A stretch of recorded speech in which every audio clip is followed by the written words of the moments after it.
ماشاء اللہ لا حول ولا قوة الا باللہ العلی العظیم ماشاء اللہ لا حول ولا قوة الا باللہ العلی العظیم اعوذ باللہ من الشیطان الرجیم بسم اللہ الرحمن الرحیم الحمد للہ رب العالمین الصلاة والسلام على خیر خلقہ اجمعین سیدنا و مولانا و طاہر قلوبنا و طبیب نفوسنا بالقاسم محمد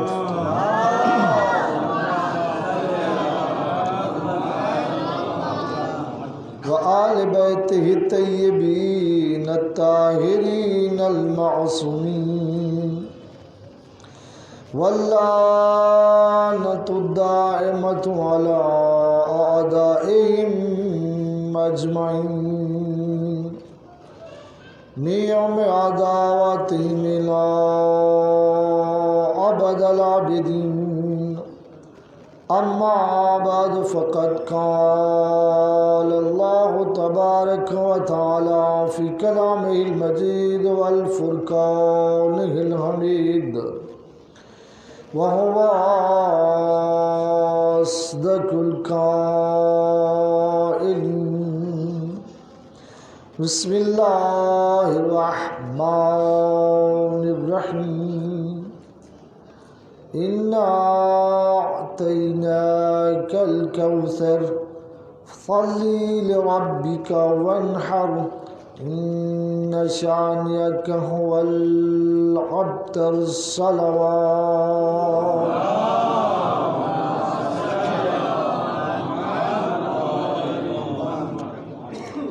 سب سے پہلے خداوند منان کی بارگاہ میں التماس ہے کہ خالق اکبر کی ذات اب تمام مومنین و مومنات جو اس جناب سیدہ کی پرسرداری کے لیے چل کر آئے ہیں، خالق اکبر کی ذات اب تمام کی اس پرسرداری کو اپنی بارگاہ میں قبول و مقبول فرمائے اور اس جناب سیدہ زہرا سلام اللہ کے صدقے میں خالق اکبر کی ذات اب تمام کے حوائج شرعیہ صالحہ پورے فرمائے اور اس مشکلات دور کے اندر خالق اکبر کی ذات اب تمام مومنین مومنات کی مشکلات کو آسان فرمائے اور اس پورے کائنات کے اندر عدل و انصاف قائم کرنے کے لیے خالق اکبر کی ذات ہمارے مولا کے ظہور میں تعجیل فرمائے اور ہماری گناہگار آنکھوں کو اپنے مولا کا دیدار نصیب فرمائے۔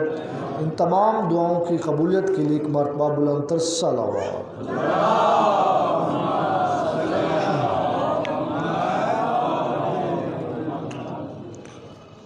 میں تھوڑا لیٹ ہو گیا کیونکہ آپ کے آگے بقول اور اس سلسلے میں آپ لوگوں نے حدیث قصہ سماعت کر لی اور حدیث قصہ کے 2 جملے توسل کر کے آگے چلتا ہوں۔ دیکھو اللہ کے رسول فرماتے ہیں والذی بعثنی بالحق نبیا، مجھے اس اللہ کی قسم جس اللہ نے مجھے مصطفیٰ بنا کر بھیجا،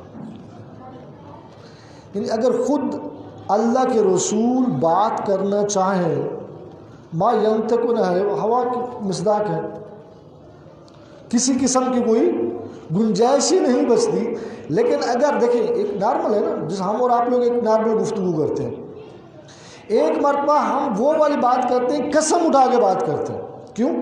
اس کی ایک خاص اہمیت ہوتی ہے۔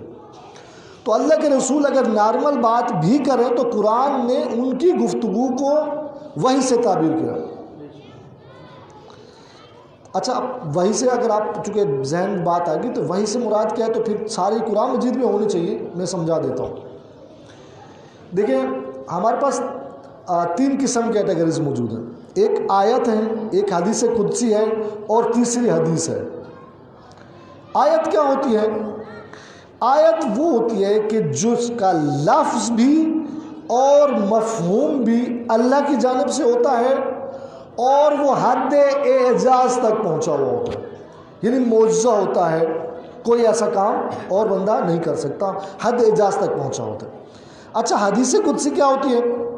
حدیث قدسی بھی الفاظ بھی اللہ کی جانب سے ہوتے ہیں اور معنی اور مفہوم بھی اللہ کی جانب سے ہوتے ہیں، لیکن حد اعجاز تک پہنچے ہوئے نہیں ہوتے۔ اچھا، یہ حدیث کیا ہوتی ہے جو آپ لوگ اللہ کے رسول کی جو حدیث، یہ کیا ہوتی ہے؟ یہ مفہوم اور مطلب اللہ کی جانب سے ہوتا ہے، الفاظ نبی اپنی مرضی کا چناؤ کرتا ہے، اس کو کہتے ہیں حدیث۔ تو لہٰذا اس عنوان سے ہم کہتے ہیں وَيَنطِقُ عَنِ الْهَوَىٰ کہ جو بھی بات ہوتی ہے وہ اللہ کی جانب سے ہوتی ہے۔ تو اب اللہ کے رسول قسم اٹھا کر کہتے ہیں وَالَّذِي بَعَثَنِي بِالْحَقِّ نَبِيًّا، کیا کہا؟ کہ ذکر، ایسی محفل جس کے اندر محمد و آل محمد کا تذکرہ ہو، روئے کائنات کے کسی جگہ پر بھی یہ منعقد ہو، حفت بہم الملائکہ، اس محفل کو، ابھی جو آپ نے حدیث کی ساتھ میں اس محفل کو، اس کے اندر الفاظ ہے، اس محفل کو ملائکہ اپنے گھیرے میں لے لیتے ہیں۔ حفت بہم الملائکہ، ملائکہ اپنے گھیرے میں لے لیتے ہیں، اپنے حصار میں لے لیتے ہیں۔ کیا کرتے ہیں ملائکہ؟ واستغفرت لہم، یہ ملائکہ ان کے لیے استغفار کرتے ہیں۔ ہو سکتا ہے ہماری کوئی دعائیں، کوئی ہم استغفار قابل قبول نہ ہو، لیکن جب ملائکہ ہمارے لیے مغفرت کی دعا کریں گے تو یقیناً اللہ اس کو قبول کرتا ہے، رد نہیں کرتا۔ کہ واستغفرت لہم، یہ ان کے لیے مغفرت طلب کرتے رہتے ہیں۔ ایسی محفل جہاں پہ پنجتن کا ذکر ہو رہا ہو، محمد و آل محمد کا تذکرہ ہو، یہ استغفار کرتے ہیں، گھیرے میں لے کر استغفار کرتے ہیں ان کے لیے۔ کتنی دیر تک؟ بھی کچھ لمٹ ہے نا، ٹائم ہونا چاہیے، کتنی دیر تک؟ اِلَىٰ أَن يَتَفَرَّقُوا، یہ اتنی دیر تک ان کے لیے مغفرت کرتے رہتے ہیں جتنی دیر تک یہ اس محفل میں بیٹھے رہتے ہیں۔ جب یہ اٹھ کے چلے جاتے ہیں تو یہ ان کی مغفرت کا جو سلسلہ ملائکہ نے شروع کیا وہ ختم ہو جاتا ہے۔ تو لہذا یہ آپ لوگوں کو ایک ثواب مل گیا اس طرح بیٹھنے کا۔ آپ ملائکہ کے حصار میں تھے، حدیث کتاب سن رہے تھے، اور یہ جتنی دیر آپ بیٹھیں گے اتنی دیر میں آپ کے ملائکہ آپ کو اپنے حصار میں لے کر آپ کے لیے مغفرت طلب کرتے رہیں گے۔ صلی اللہ علیہ محمد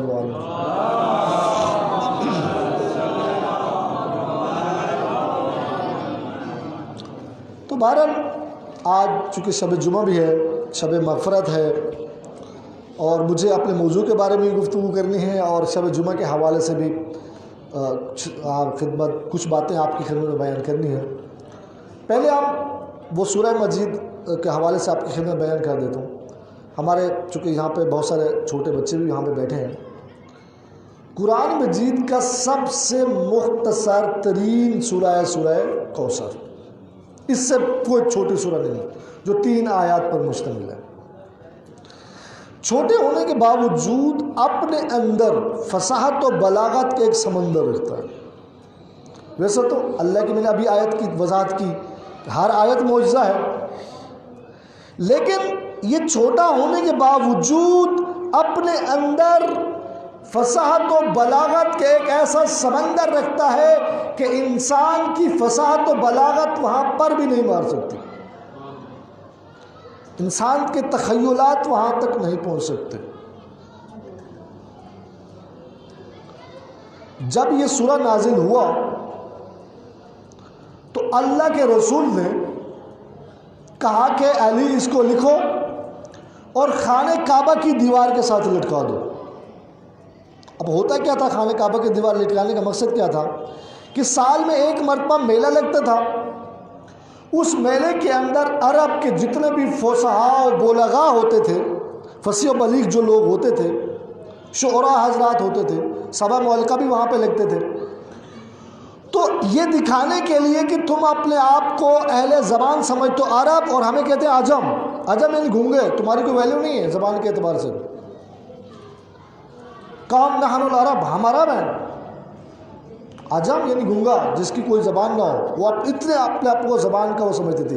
اس لیے اللہ نے جو آخری نبی کو معجزہ عطا کیا ہے وہ بھی زبان یعنی قرآن مجید معجزہ کرا دیا، وہ بھی عربی زبان کے اندر. یہ بھی ایک معجزہ ہے. تو وہ اپنے آپ کو زبان عروج کے اوپر تھی. تو وہ میلہ لگتا تھا.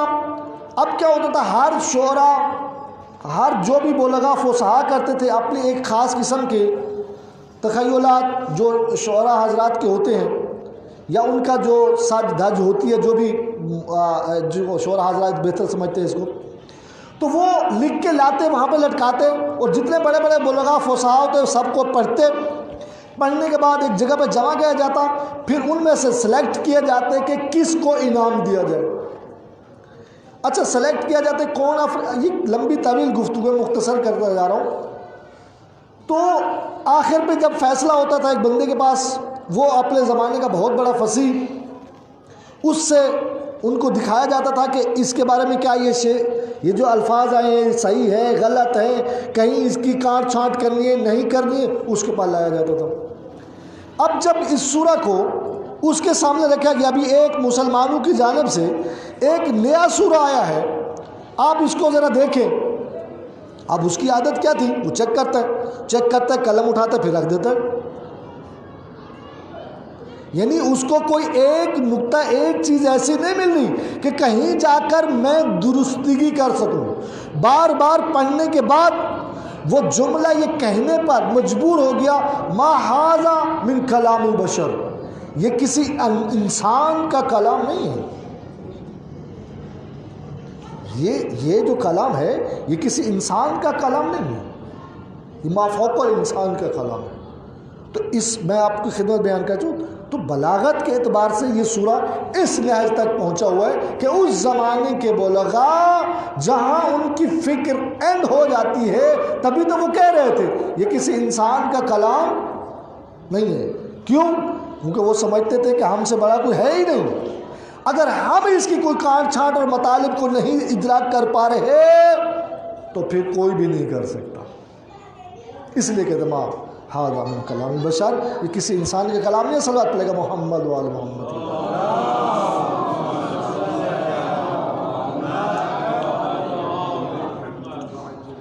اب یہ مختصر ترجمہ بھی کہ انا اعطیناک الکوثر، اے میرے حبیب ہم نے آپ کو کوثر عطا کی.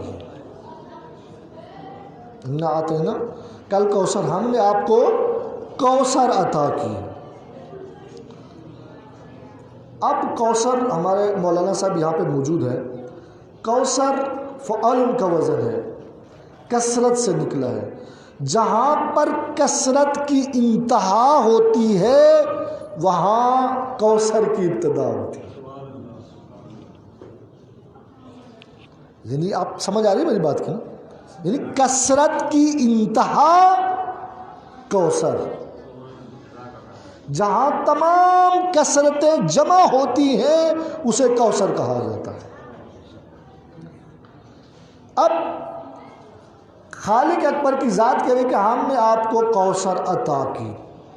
اس کے بعد جملہ کیا کہا، فَصَلِّ لِرَبِّكَ وَانْحَرْ، بس تو اپنے پروردگار کے لیے نماز پڑھ اور قربانی دے. تیسری آیت، اِنَّ شَانِئَكَ هُوَ الْأَبْتَرُ، آپ کا دشمن بے اولاد رہے گا، وہ ابتر ہوگا، وہ دم بریدہ ہوگا، اس کی نسل نہیں بچے گی. یہ مختصر. آپ ماشاءاللہ جتنے افراد بیٹھے ہیں ترجمہ بھی جانتے ہیں. پہلی آیت کیا کہ ہم نے کوثر عطا کی، دوسری نماز پڑھ قربانی دے، تیسری آپ کا دشمن بے نام و نشان رہے گا. اب یہاں پہ علماء گفتگو کرتے ہیں اس کوثر سے مراد کیا ہے. ہمارے شیعہ جو مفسرین کرام ہیں وہ بھی اہل سنت کے لیے، اہل سنت کے بہت بڑے مفسر ہیں، بہت سارے معنی کیے. 15 معنی میں بیان کیا اپنی تفسیر فسر کبیر کے اندر. تفسیر